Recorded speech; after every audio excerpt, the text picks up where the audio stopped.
ये देखिए, मैं आज आपके लिए एक बढ़िया सी सब्जी लेके आई हूँ जो कि झटपट से बन जाती है और खाने में बहुत ही टेस्टी लगती है। ये साबुत प्याज और शिमला मिर्च की सब्जी है जिसे बनाने में बहुत कम चीज़ों का इस्तेमाल होता है और बहुत टेस्टी सब्जी बनती है। तो चलिए फिर इस सब्जी को बनाना शुरू करते हैं। देखते हैं कि इस सब्जी का प्रोसीजर क्या रहेगा। और अगर आपको मेरी बनाई हुई ये सब्जी पसंद आती है तो प्लीज़ मेरे चैनल को लाइक, शेयर और सब्सक्राइब ज़रूर कर दीजिएगा। और आप भी बताइएगा आप शिमला मिर्च और प्याज की सब्जी और किस तरीके से बनाते हैं। वाओ यार, ये सब्जी देखने में कितनी टेस्टी लग रही है और खाने के बाद तो मज़ा ही दुगना हो जाएगा। चलिए फिर शुरू करते हैं अपनी प्याज और शिमला मिर्च की सब्जी को बनाना। इसके लिए मैंने लिए हैं ये कुछ चॉप की हुई शिमला मिर्च हैं। इसके अंदर के बीज मैंने सारे निकाल लिए हैं, लेकिन उन बीजों को कोई मैंने फेंका नहीं है। ये जो आप कटोरी में टमाटर देख रहे हैं कटे हुए, इन्हीं के साथ मैंने उन बीजों को मिक्स किया हुआ है। और साथ में मैंने ली है ये साबुत प्याज, थोड़ी सी चॉप की हुई प्याज ली है। जिस चॉप की हुई प्याज से हम मसाले को बनाएंगे। और थोड़े से लिए हैं मैंने टमाटर, इनको भी मैंने स्लाइसेस में काट रखा है। और इनका जो अंदर का भाग है वो मैंने प्यूरी के लिए अलग किया हुआ है। जो कटोरी में आप टमाटर देख रहे हैं उसी में शिमला मिर्च के बीज है और टमाटर के अंदर का हिस्सा भी उसी में है। और ये लिया है मैंने 2 चम्मच बेसन। और साथ में मैंने 2 आलू लिए हैं छोटे छोटे से, जिनको मैंने स्लाइसेस में काट लिया है। अब आप जानते हैं मैं यूपी से हूँ, मैं यूपी वाली हूँ। तो यूपी वालों का कोई भी खाना हो वो बिना आलू के तो पूरा होता ही नहीं है। और अगर शिमला मिर्च की सब्जी है और बच्चों के सामने आपने पेश की और बिना आलू के पेश की तो बच्चे तो छुएंगे भी नहीं। 90% बच्चे यूपी के ऐसे मिलेंगे जो शिमला मिर्च बिना आलू के बिल्कुल नहीं खाएंगे। तो चलिए फिर बनाना शुरू करें। ये देखिए, मैंने कढ़ाई में सरसों का तेल पका के रखा हुआ है। मैं सभी सब्जियां सरसों के तेल में बनाती हूँ। अगर आप किसी और चीज़ में बनाते हैं तो वो आपकी मर्जी है। तेल मैंने पहले से पकाया हुआ है, तेल मेरा गरम भी है। अब मैं इसमें साबुत प्याज ली है, उनको थोड़ा सा फ्राई कर लेंगे। साबुत प्याज ली थी वो मैं एक एक करके इसमें डाल दूंगी। अगर आप लोग शिमला मिर्च की सब्जी किसी और तरीके से बनाते हैं प्याज शिमला मिर्च की तो मुझे ज़रूर बताइएगा। और अगर मेरे तरीके से आप बनाएंगे तो आपको कैसे लगी खाने में ये भी बताइएगा।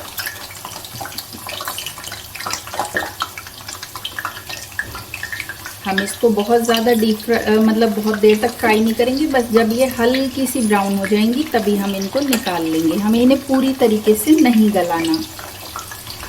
मुझे इस सब्जी में प्याज थोड़ी क्रिस्पी सी अच्छी लगती है, बाकी आप लोगों की मर्जी। तो हम इनको तलने में हमें मुश्किल से 1 से 2 मिनट लगेंगे। ये देखिए, जब ये हल्की सी फ्राई हो जाएंगी उसके बाद हम इनको निकालेंगे।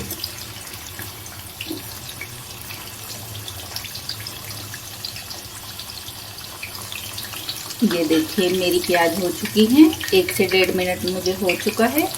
अब ये मेरी प्याज अच्छे से हो गई। अब मैं इनको एक प्लेट में निकाल लूँगी। ये देखिए, हमारी प्याज निकल गई है। अब हम क्या करेंगे, हमारा तेल गर्म है और इसी तेल में जो हमने आलू लिए थे उनको भी थोड़ा सा फ्राई कर लेंगे। ये मैं आलू एक एक करके इसमें डाल दूँगी। एक साथ आलू नहीं डाल रही हूँ क्योंकि हल्के से गीले होते हैं तो छींट आती है। जैसे हम फ्रेंच फ्राइज बच्चों को खिलाते हैं। ये सारे आलू मैंने इसमें डाल दिए हैं और इनको भी मुश्किल से आधा मिनट लगेगा फ्राई होने में क्योंकि हमारा तेल अच्छे से गर्म है। और बस ये सब्जी बनाने में मुश्किल से 10 मिनट का समय लगता है। तो जब कुछ और बनाने का मन ना हो या झटपट से कोई गेस्ट आ रहे हों तो बढ़िया सी सब्जी तैयार है। को थोड़ा तेज ही रखेंगे क्योंकि अगर हम ज़्यादा कम कर देंगे अपनी गैस को तो जो ये हमारे आलू हैं ये घी पी लेंगे। ये बहुत ज़्यादा फिर ऑयली हो जाएंगे। इनको बस हमें थोड़ा सा तेज गैस पर ही 1 मिनट के लिए सेक लेना है। और अगर आपने मेरे चैनल की दूसरी वीडियोस देखी हैं तो मुझे बताइएगा आपको कौन सी वीडियो पसंद आई, और अगर नहीं देखी हैं तो एक बार ज़रूर देखिएगा। और ये लीजिए, हमारे आलू भी तैयार हैं, हमें और ज़्यादा इनको नहीं भूनना है। हाँ जी, तो चलिए अब अपना मसाला तैयार करते हैं। मैंने इसमें से तेल कम कर दिया है। अब इस तेल में हम अपना मसाला तैयार करेंगे। मैं थोड़ा सा हींग लिया है, हींग को डाल दूंगी इसमें।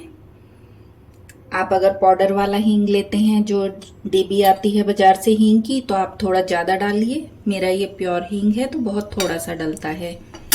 अब इसी के साथ हम डालेंगे इसमें जीरा। जीरा मैंने 1 चम्मच इसमें डाल दिया, और साथ में डालूंगी 1 करी पत्ता। ये देखिए, 1 करी पत्ता इसमें डाल दूंगी, और साथ में 2 से 3 लौंग और काली मिर्चें। लौंग काली मिर्च आप डालना चाहें तो डालिए, वरना मत डालिए। थोड़ा खड़े मसाले का स्वाद अलग आता है। हल्का सा दालचीनी का टुकड़ा भी आप इसमें डाल सकते हैं।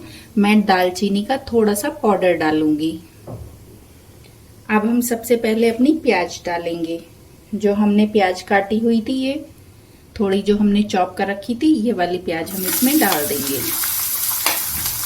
ये सारी प्याज इसमें डाल देंगे, और जब प्याज भुनेंगी, ये देखिए सारी प्याज मैंने इसमें डाल दी। अब इस प्याज को हम भून लेंगे। जैसे हम नॉर्मल मसाला बनाते हैं प्याज का, ऐसे ही हम इसका नॉर्मल मसाले की तरह प्याज भूनेंगे। इसको अच्छे से तेज भूनूंगी मैं प्याज को। मैं ये दरदरा मसाला बनाती हूँ। अगर आपको ये मसाला थोड़ा क्रीमी चाहिए, तब आप क्या कीजिए, आप इसको प्याज को या तो भून लीजिए टमाटर के साथ, और उसके बाद मिक्सी में पीस के इसकी अच्छे से प्यूरी बना लीजिए। और नहीं तो मेरी तरह आप ऐसे ही बारीक काट के भून सकते हैं। जब हमारी प्याज थोड़ी सी भुनेंगी, उसके बाद हम अपना टमाटर और शिमला मिर्च का जो हमने मिश्रण तैयार किया हुआ था वो डालेंगे। ये देखिए, हमारी प्याज जो है वो ब्राउन होनी शुरू हो गई हैं। इनको हम भूनते भूनते मतलब अच्छे से इनको चलाते रहेंगे। और इस समय मैं इसमें ना हल्दी पाउडर डाल दूंगी। बाकी मसाले हम बाद में डालेंगे। नमक इसमें हमने अभी बिल्कुल नहीं डाला है। और ये देखिए, मैं इसमें करीब 2 चम्मच छोटी वाली हल्दी के डालूंगी।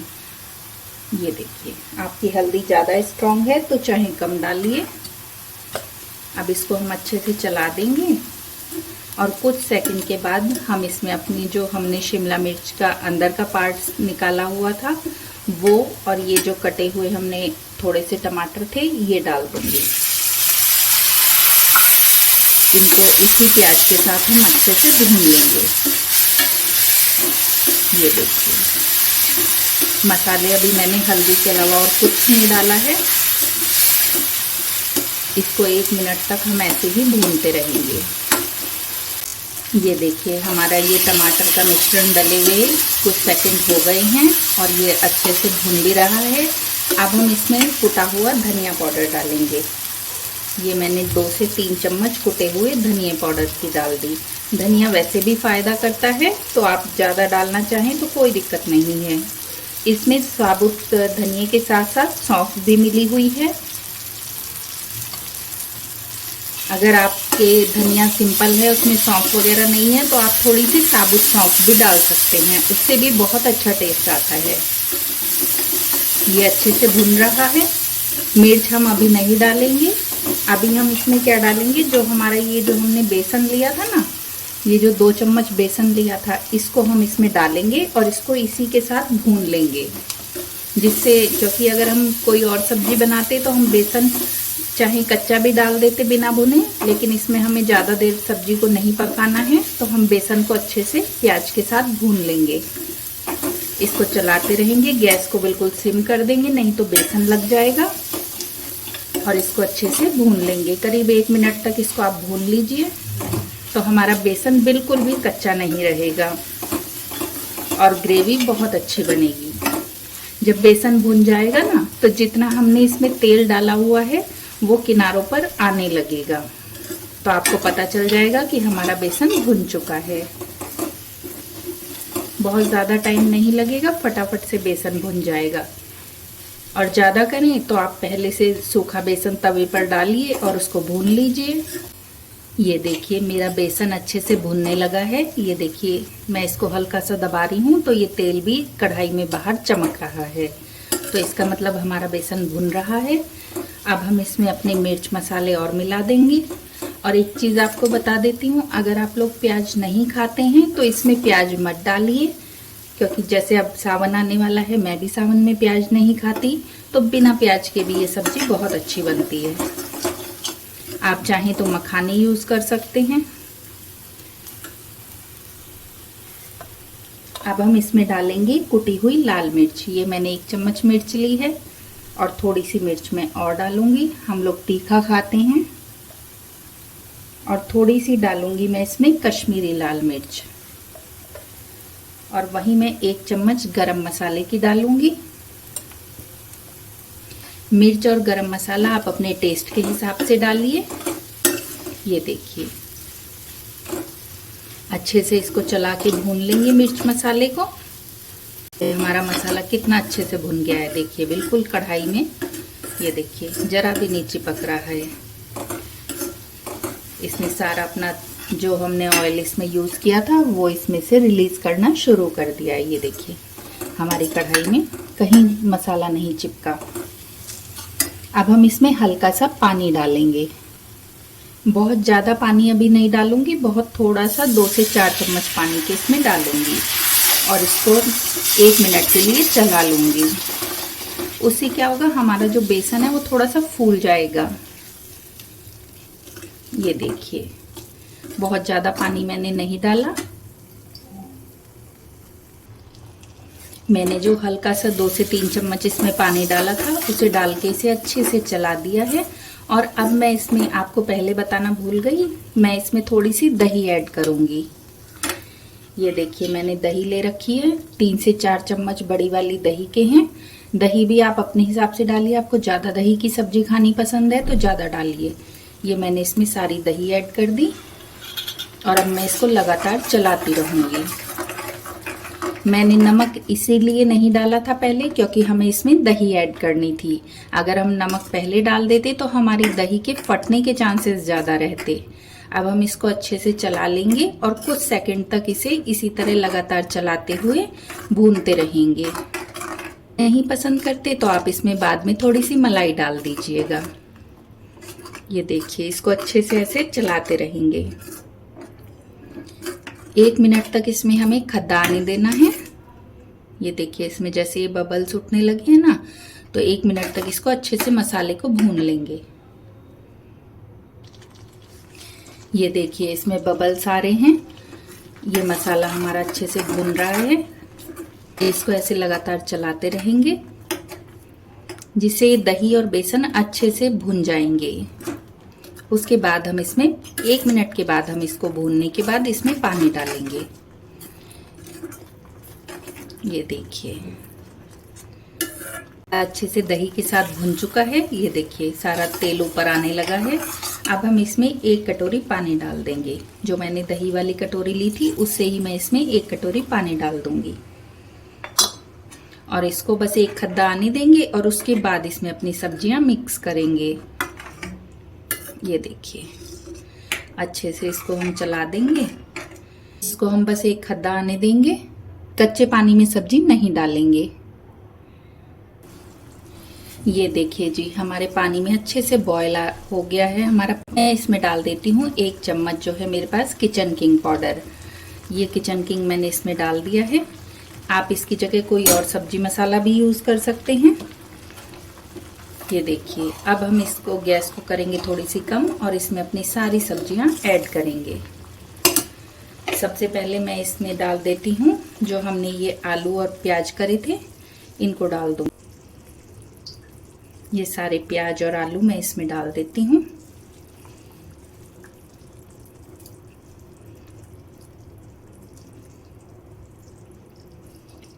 ये हमने सब डाल दिए अपने आलू प्याज इसमें। अब हम डालेंगे अपनी बाकी की सब्जियां। इसको चला दूंगी और वहीं मैं इसके साथ डालूंगी ये जो हमने शिमला मिर्च ले रखी थी, इन शिमला मिर्च को हम इसमें डाल देंगे। देखिए मैंने शिमला मिर्च डाल दी इसमें अपनी। ये देखिए अच्छे से इसको चला दिया और वहीं साथ में ये अपने टमाटर जो काटे हुए थे ये भी सब इसमें डाल दिए। ये हमारे सारे टमाटर भी इसमें डल गए। अब हम डालेंगे इसमें 1 चम्मच नमक की। नमक आप अपने टेस्ट के हिसाब से डालिए, आपको कितना डालना है। ये देखिए मैं 1 चम्मच नमक डाल रही हूँ, बाकी फिर बाद में टेस्ट करके डाल दूंगी, अगर कम लगेगा तो और डल जाएगा। अब हम इसको अच्छे से चला देंगे और इसको बस 2 मिनट के लिए ढककर पकने देंगे, जिससे ये जो मसाला है ये हमारी प्याज में, इनमें सब में चला जाए और हमारी शिमला मिर्च भी हल्की सी सॉफ्ट हो जाए। मैं हल्की सी ग्रेवी वाली बनाती हूँ, अगर आपको बिल्कुल सूखी बनानी है तो आप पानी बहुत कम डालिए। 2 मिनट के लिए पकने देंगे। ये देखिए मैंने इसको ढक दिया। अब ये 2 मिनट के बाद देखेंगे तो ये देखिए हमारी सब्जी बनके तैयार है। मैंने थोड़ी सी ग्रेवी वाली बनाई है, आपको अगर सूखी बनानी है तो आप इसमें पानी मत डालिएगा। अब हम इसको बस धनिये से गार्निश करेंगे और फिर इसको सर्व करेंगे। अब मैं इसमें थोड़ा सा कटा हुआ हरा धनिया डाल दूंगी, आप चाहें तो इसमें फ्रेश क्रीम भी डाल सकते हैं। ये देखिए हमने इसमें धनिया डाल दिया। अब इसको अच्छे से चला देंगे और ये ग्रेवी भी आपको अभी लग रही है कि ये इतनी ग्रेवी है, अगर आप इसको 5 से 10 मिनट ठंडा होने के लिए रख देंगी तो ये बिल्कुल ड्राई हो जाएगी, क्योंकि इसमें बेसन डला हुआ है जिससे ये ठंडा होने के बाद एकदम ड्राई हो जाएगी। तो चलिए फिर बनाइए, देर किस बात की। Thanks for watching.